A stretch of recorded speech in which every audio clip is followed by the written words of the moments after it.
Pour répondre aux besoins de reconnaissance, éviter de nouvelles confrontations, allons au-delà des totems pour les uns, des tabous pour les autres. Au fond, ayons l'audace de bâtir une autonomie à la Corse dans la République. Il y a 1 an et demi, en mars 2022, la violente agression d'Ivan Colonna en prison qui a conduit à son décès et la contestation sociale qui s'est levée partout en Corse a permis de remettre sur la table la question du statut de l'île. Gérald Darmanin avait répondu à la contestation sociale largement emmenée par la jeunesse corse en promettant d'ouvrir les débats sur l'autonomie de la Corse. 1 an et demi plus tard, les choses bougent enfin. Peut-être. Le premier coup a été envoyé par l'Assemblée de Corse qui a voté un texte de la majorité autonomiste indépendantiste sur l'autonomie de l'île. Le texte a été approuvé à 46 voix contre 16. Il a pourtant fallu attendre 2 mois pour avoir une réaction du gouvernement. Gérald Darmanin est venu sur l'île en effet le 13 septembre et a tenu un discours plutôt favorable à l'autonomie. C'est ensuite Emmanuel Macron qui est venu la semaine dernière, les 27 et 28 septembre. Il a même tenu un discours à l'Assemblée de Corse à Ajaccio. Dans l'hémicycle, on est partagé chez Corinne Fronté et chez Corsica Libera, chez les indépendantistes, on parle de déni de démocratie. Du côté des autonomistes de Femua Corsica et de Gilles Simeoni, on est quand même mitigé, mais on se réjouit que la question de la langue corse ou encore de l'inscription de la Corse dans la Constitution ait été posée par le président de la République. Pour en parler, je me suis rendu à l'Assemblée nationale pour rencontrer Jean-Félix Acquaviva, député lyote de Corse et membre du parti autonomiste Femua Corsica.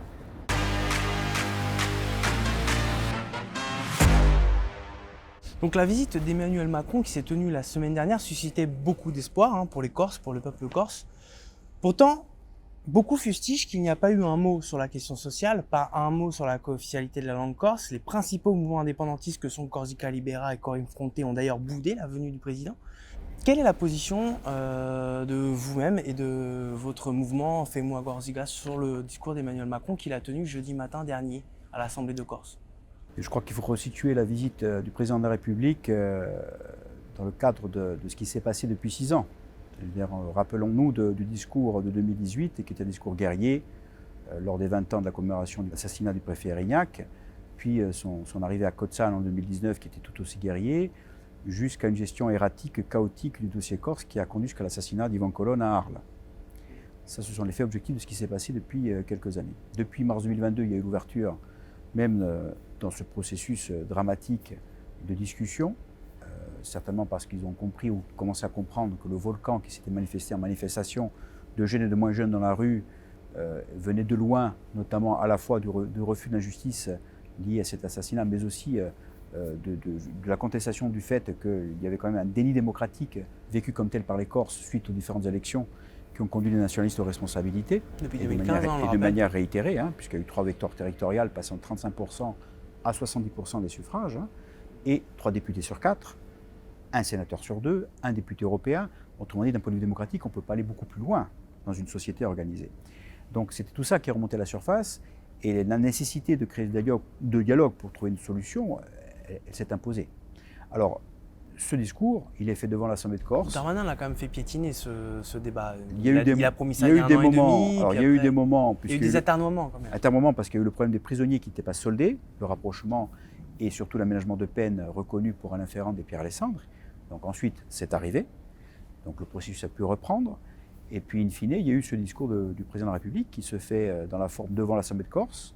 Donc il y a enfin une reconnaissance de ce qu'est cette institution, c'est-à-dire le cœur battant, il a dit lui-même, mais nous le disons nous d'abord, de la démocratie corse, donc une reconnaissance de la réalité des urnes, qui s'est manifestée à plusieurs reprises. Dans la forme, c'était important symboliquement. Et puis dans le fond, bien sûr, c'est un président de la République, nous sommes des mouvements autonomistes et nationalistes, il dit des mots, pour l'instant des mots, certes, qui vont plus loin que n'importe quel président de la République jusqu'à ce jour. Est-ce que cela suffira pour faire un compromis politique historique ? Il est encore trop tôt pour le dire. Néanmoins, nous y avions entendu le fait qu'il était d'accord pour l'autonomie de la Corse. Nous y avions entendu le fait qu'il était d'accord pour un pouvoir normatif, donc c'est-à-dire capacité législative et réglementaire sous contrôle du Conseil d'État et du Conseil constitutionnel, et non pas du Parlement, donc un vrai transfert de pouvoir normatif. L'adaptation des lois, bien sûr, aussi. une reconnaissance de la langue et de la communauté historique, linguistique, culturelle que sont les Corses, même si évidemment il ne va pas sur les termes co-officialité, peuple corse et statut de résident, tout en disant qu'il n'y a pas de ligne rouge. C'est ce qu'il a dit dans son discours. Ça veut dire tout simplement que dans la forme et dans le fond, il y a un mouvement de ligne, il y a une part de marge de manœuvre pour créer ce compromis politique historique. Clairement, nous n'y sommes pas encore. Mais d'où nous venons par rapport aux années dramatiques, les quelques années récentes, mais les 60 ans de combat politique, d'où vient cette République française qui est aussi très hyper-centralisée, qui a beaucoup de dogmes concernant la question corse et la question de la relation au territoire et aux identités territoriales et aux histoires politiques de ces territoires, de ces pays? Il y a un début de convergence éventuelle. Je crois simplement qu'il y avait deux solutions au Salut en Corse. Soit il y avait un discours très en deçà, un remake du discours de 2018, ou très tiède, et la crête à laquelle on arrivait aurait fait basculer la situation politique vers un conflit ou une relance d'un conflit ou quelque chose qui n'allait pas être accepté par le corps social.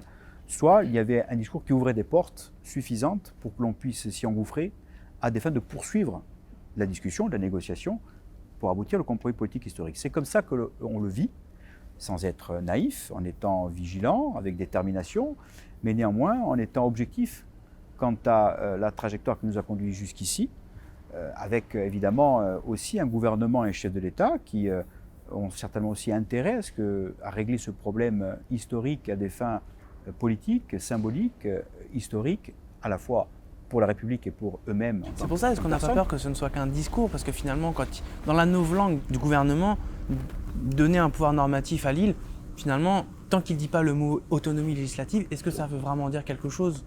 Alors, il dit autonomie pour la Corse, il dit article dans la Constitution, et il dit pouvoir normatif. Bon, le pouvoir normatif en juridique, c'est législatif et réglementaire, surtout qui parle de contrôle Conseil d'État, Conseil constitutionnel. Donc ça, c'est très clair. Pour l'instant, au niveau du discours, c'est très clair. Je vous accorde que cela ne suffit pas à donner un contenu. Aujourd'hui, on a l'impression qu'il dit oui, mais sans dire vraiment à quoi il dit oui. On est d'accord. C'est un peu le sentiment qui reste. Ça veut dire qu'il y a eu quelque chose qui d'ailleurs a été vécu pour les plus réfractaires et conservateurs à ces questions comme une défaite. Donc chacun aussi a pu voir un certain nombre de choses. Donc on est dans un mouvement de ligne et on rentre dans une deuxième phase du processus. La deuxième phase du processus, ça veut dire qu'on n'est pas arrivé. Qu'on soit très clair, si on se réfère à des dossiers épineux historiques comme l'Irlande du Nord, même si comparaison de vos raisons, d'où est parti le processus nord-irlandais avant d'arriver aux accords du Vendredi Saint en 1998, qui est un accord qui d'ailleurs n'est pas une reconnaissance d'une autonomie d'Irlande du Nord, puisque c'est biconfessionnel, avec un gouvernement biconfessionnel où chacun a dû faire des pas, je pense, les uns vers les autres.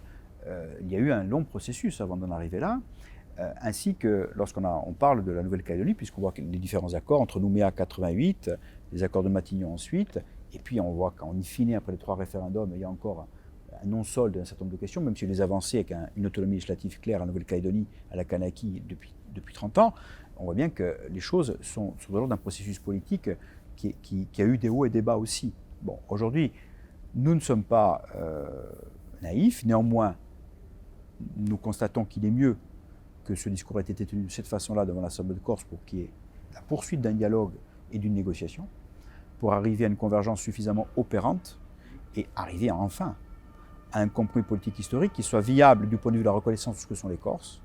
Bien sûr qu'il existe un peuple corse. Jamais on entendra dire qu'il n'existait pas un peuple corse. Il existait depuis des temps immémoriaux. Que le droit constitutionnel ou juridique français ait du mal à le traduire. Il y a des gens qui pensent que le peuple corse, c'est le peuple français, ceci dit.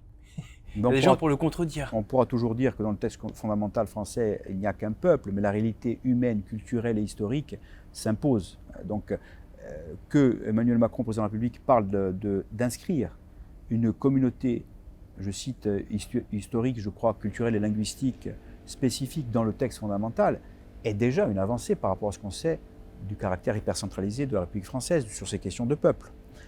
Je ne sais pas si on arrivera, mais en tout cas, c'est une avancée. Bien sûr, une avancée qui demain en amènera d'autres pour nous, dans le cadre d'une autonomie à conforter dans le temps.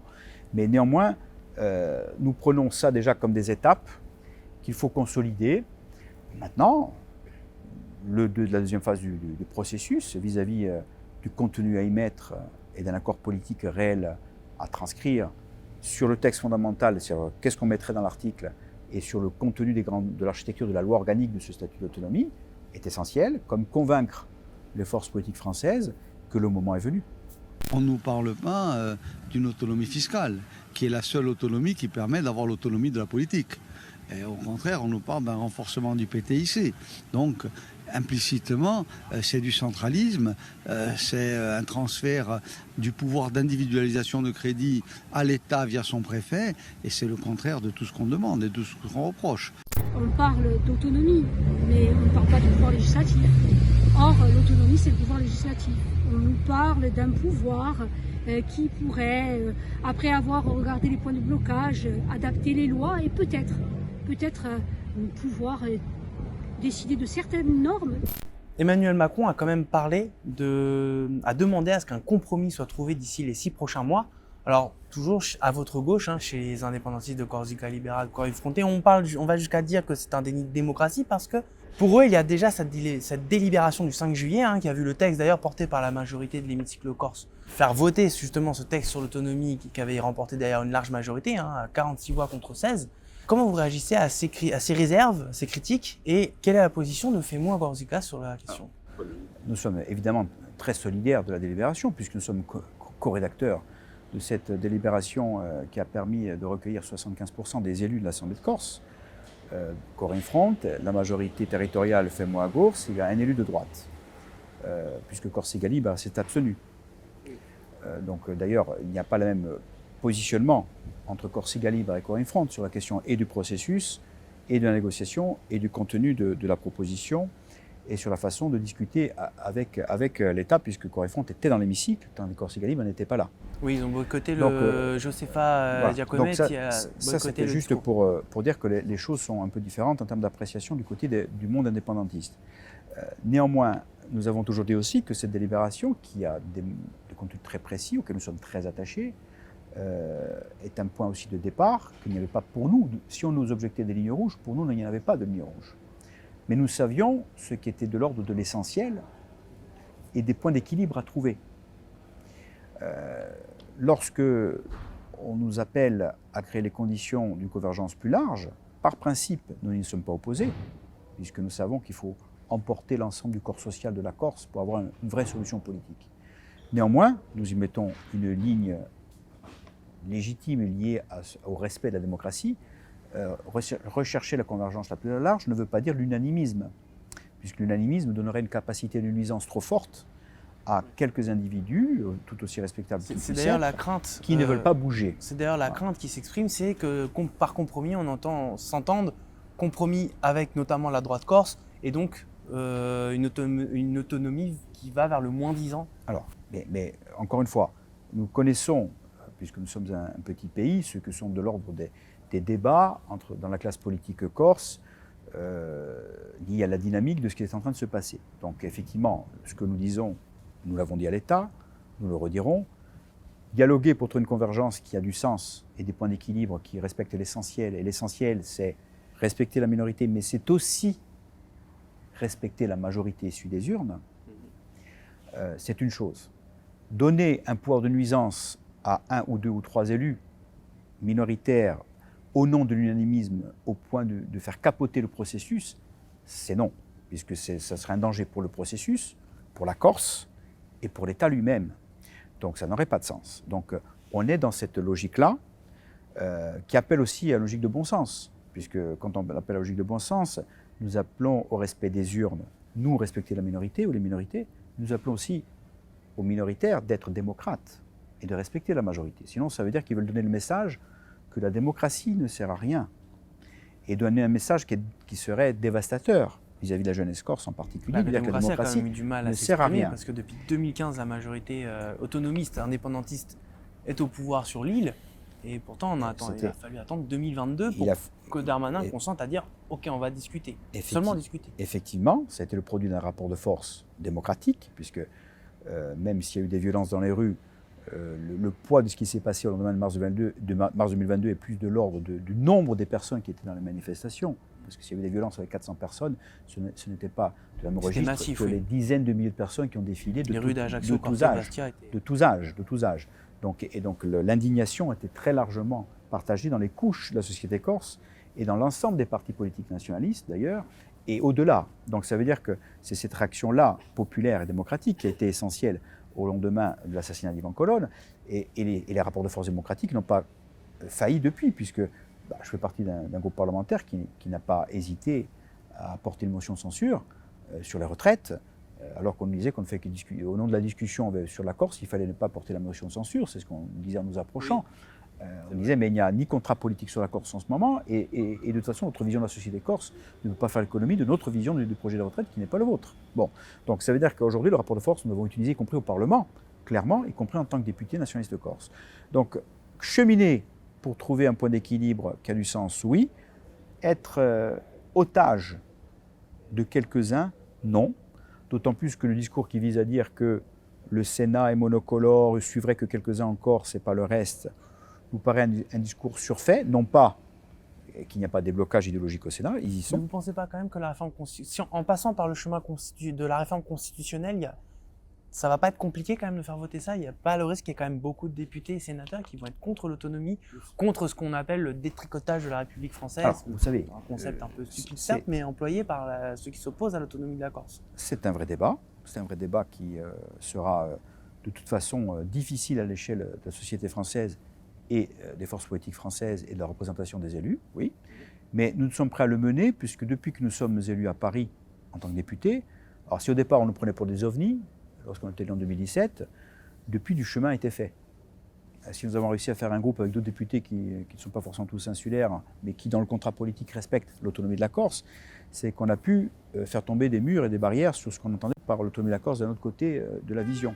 Si des groupes parlementaires constitués sont venus, y compris dans leur programme politique, sur le fait qu'il fallait trouver une solution politique à la question corse, alors qu'ils étaient plutôt d'une portée centralisée ou jacobine dans leur vision des choses de la France, c'est qu'il y a eu des évolutions par le débat qu'on a eu de notre présence ici.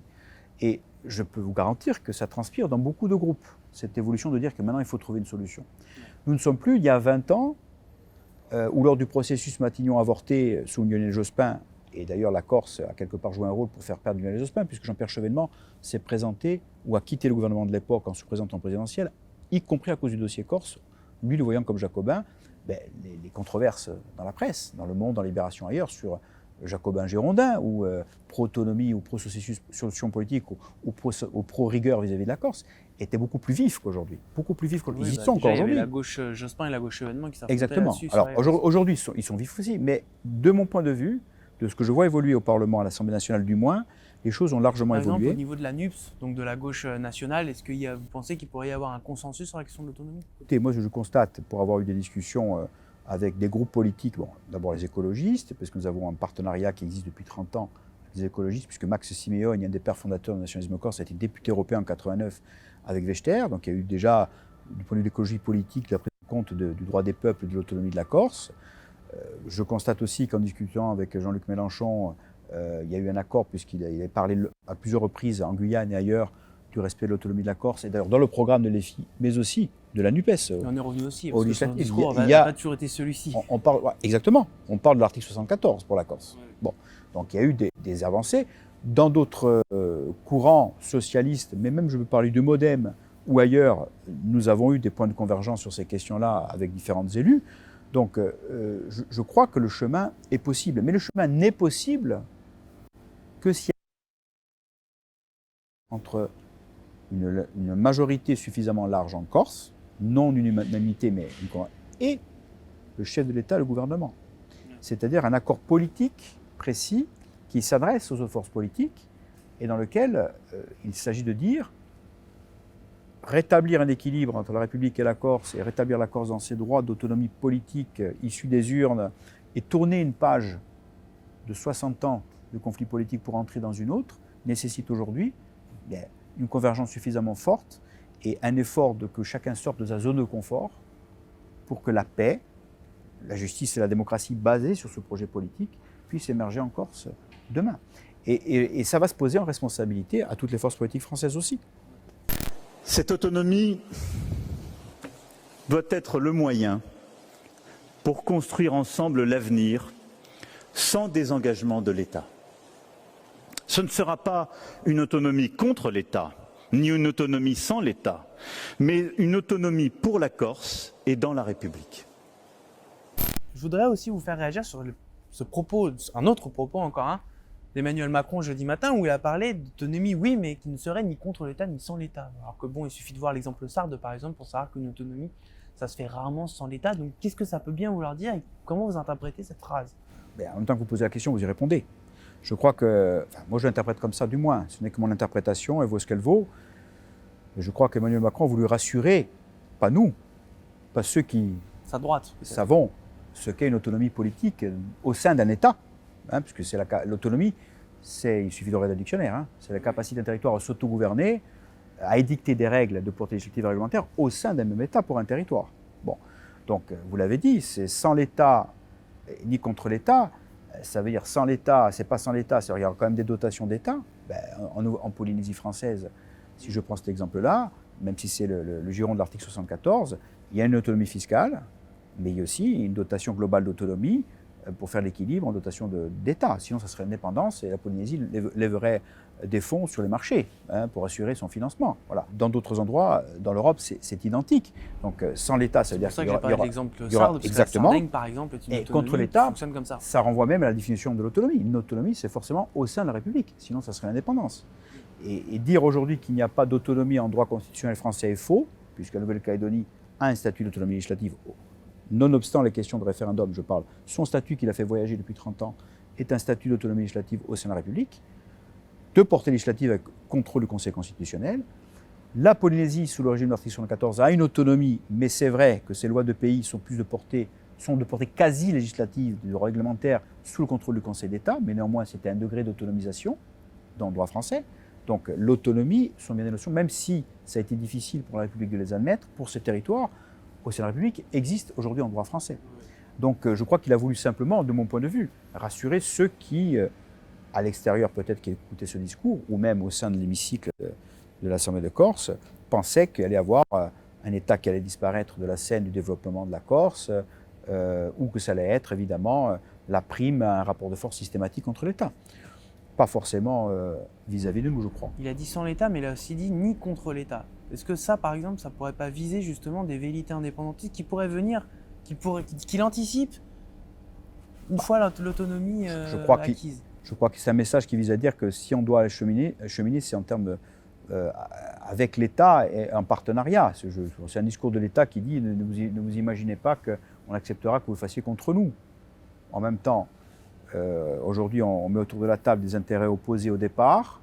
Ils ont toujours dit, et c'est vrai, ce n'est pas nous qui demandons l'autonomie, c'est vous. C'est le discours de Gérald Darmanin, oui, c'est vrai. C'est la Corse qui demande l'autonomie, oui, effectivement. Donc vous vous y confortez, vous y convenez du fait d'une évolution de ces quelques années et d'une réalité qui s'impose. Oui. Donc on est en discussion, des fois on a des points divergents.